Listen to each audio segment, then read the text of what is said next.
मग एवढं करून झाल्यानंतर एक व्यक्ती येतो आणि सांगतोय तुम्ही ते तर करताय, त्याच्या जोडीलाच हे प्रोडक्ट वापरून बघितले तर तुम्हाला रिझल्ट येऊ शकतो असं आम्हाला वाटतं. खरंच विश्वास अजिबात नव्हता, पण म्हटलं जर एवढं मी ट्राय केलं तर हे पण ट्राय करायला हरकत नाही. प्रोडक्ट वापरले, रिझल्ट आले आणि सांगताना सिनियरने एकच सांगितलं होतं, जर तुम्ही हे प्रोडक्ट रजिस्ट्रेशन करून घेतले तर कमी प्राइस मध्ये भेटतील आणि जर माझ्याकडनं घेतलं तर या मार्केटला भेटतील. बायका कशा असतात, जिथं 5 पैसे जरी कमी असतील भाजी तिथेच जाऊन घेणार. मान्य करता? मी पण तुमच्याच घेईन, पण प्रॉब्लेम असा होता माझ्याकडे पैसे नव्हते.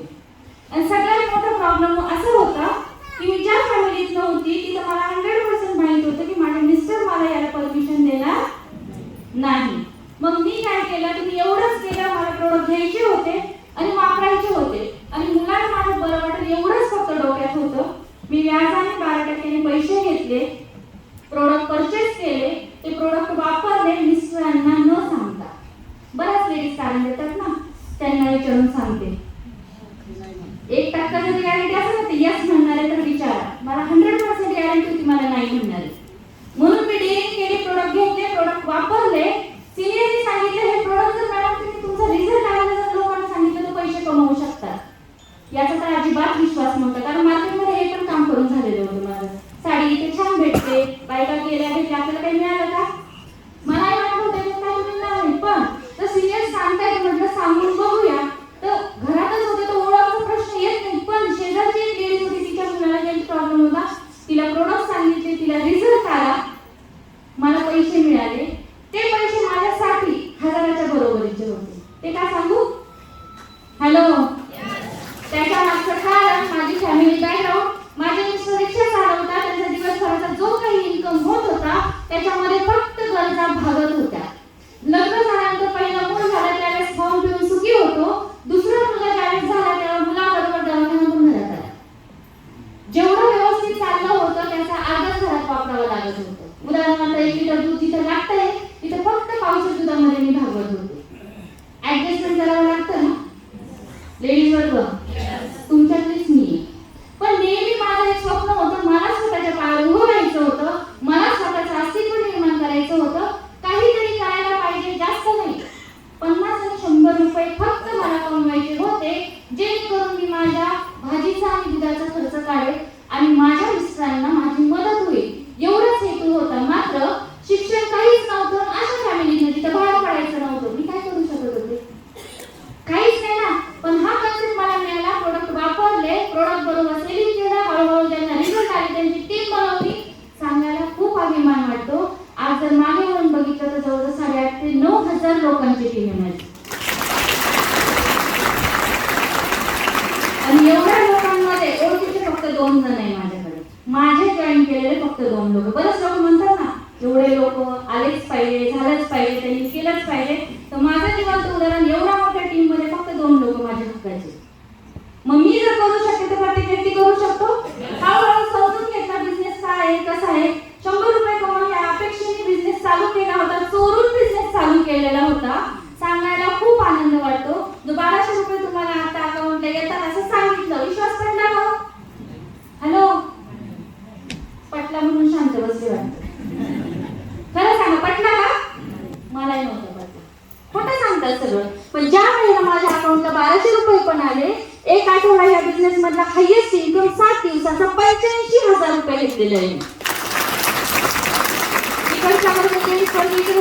मला एक विचारायचं, 10,000 रुपये कमवण्यासाठी महिनाभर कष्ट करावे लागतात. एज्युकेशन किती घ्यावं लागतं? त्याला एज्युकेशन किती, त्याला एक्सपिरियन्स किती. मी काय केलं होतं, फक्त प्रोडक्ट वापरले, चांगले वाटले, लोकांना सांगितले, हळूहळू सिनियर सांगतात त्या पद्धतीने काम करत गेले. 85,000 रुपये आठवड्याला कमवले. या बिझनेस मधून हायेस्ट इन्कम मी 2.25 लाख रुपये पण घेतलेला आहे.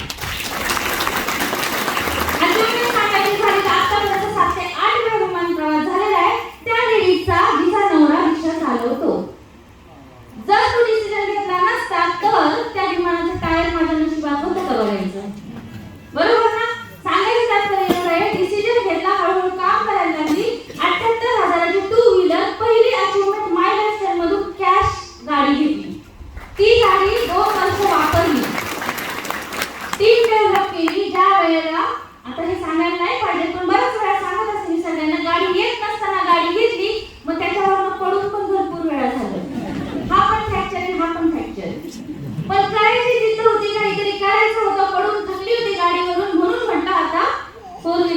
कारण सिनियरचे बघत होते, स्टेजवर ऐकत होते, यांची येते तर माझी का नाही येऊ शकत? वाटतं ना?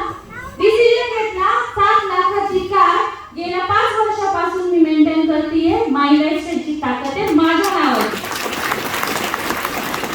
मिस्टरांकडे आजही रिक्षा आहे, माझ्याकडे 4 व्हीलर आहे. त्यांचा सपोर्ट एवढा आहे की तूच करू शकते, मग मीच करते. मग आज त्यांच्याकडे गाडी आहे, आज त्यांच्याकडे रिक्षा आहे, माझ्याकडे मात्र गाडी आहे. हा बिझनेसचा प्रवास चालू केला, 2.5 लाख रुपये कमवले. पण या बिझनेसची ताकद खरी कधी कळाली सांगू तुम्हाला? ऐकायची की नाही? जरा जोरा, कारण मी नाशिक करे. कारण मी कोण? तुमची मुलगी. जर मुलगी बाहेर आली तर घरचे कसे स्वागत करतात, किती खुश असतात. मग तुम्ही नाही का? बघा, हा डिसिजन घेतला याची खरी ताकद मला लॉकडाऊन मध्ये कळली. तुमच्याकडे लॉकडाऊन झालं ना? आमच्याकडे पण झालं, पूर्ण देशात झालं, पूर्ण जगात झालं. मान्य करता? मला सांगा, घरात लोक एकत्र राहत नव्हते, त्या काळामध्ये आमच्या रिक्षात कोण बसलं असतं? बसलं असतं? लोक जर बाहेर नव्हते तर रिक्षात कधी आले असते? रिक्षा जर आले तर आम्ही खाल्लं काय असतं? 2 मुलं, नवरा, सासू सासरे काय खाल्लं असतं? पण या बिझनेसची ताकद आहे. त्या पिरियड मध्ये ऑक्टोबर, नोव्हेंबर, डिसेंबरचा माझा जो इन्कम होता तो होता 2,70,771 रुपये. त्यावेळी खरं मला प्राऊड वाटलं की माझा डिसिजन घेतलेला खरं आहे. म्हणजे तोपर्यंत पैसे आले नाही असं नाही, जर आले नसते तर गाड्या आल्या नसत्या. मान्य करता? त्यावेळेला मला खरं ठरलं की माझा हा डिसिजन खोटा नाहीये, खरा आहे. बरेच प्रॉब्लेम आले, बरेच म्हणजे लेडीजला प्रत्येक प्रॉब्लेमचा शेअर इथे करू शकते, पण ते सगळे प्रॉब्लेम मला येऊन गेले. फक्त परिस्थिती मला बदलायची होती आणि मला माझं अस्तित्व निर्माण करायचं होतं. मला माझ्या नावाने ओळखलं जावं एवढी माझी अपेक्षा होती. आणि जर घरात बसले असती तर ते काय झालं? मान्य करता? माझ तुम्ही बी घरात आहे. स्वतःचा डिसिजन स्वतः घ्या. ज्या वेळेला माझ्या मिस्टरांना कळलं एवढा मोठा इन्कम झाला, त्या वेळेला मी सांगितलं की मी काहीतरी करते बाबा. सिनियरने सांगितलं त्यांना असं आहे, त्यावेळेस मला परमिशन दिली. आज सांगायला खूप अभिमान वाटतो. 7 ते 8 वेळा विमान प्रवास झालेला आहे. मी एकटीच नाही तर फॅमिली सहित झालेला आहे.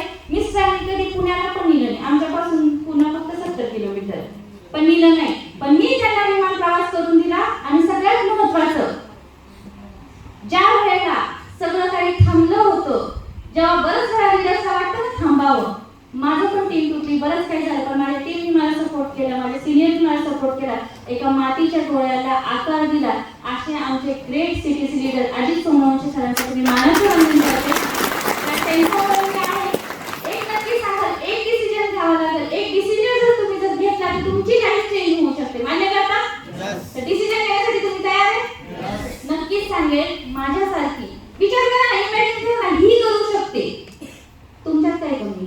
इकडचे जेंट्स वर्गाला एवढंच सांगेल, तुम्हाला काय कळलं मला नाही माहिती, फक्त तुमच्या फॅमिलीसाठी तुम्ही आज जे काही करताय, तुमचा जो काही इन्कम 1000, 10,000, 50,000 जात आहे, एक विचार करा, तुम्ही नसताना तुमच्या फॅमिलीचं काय?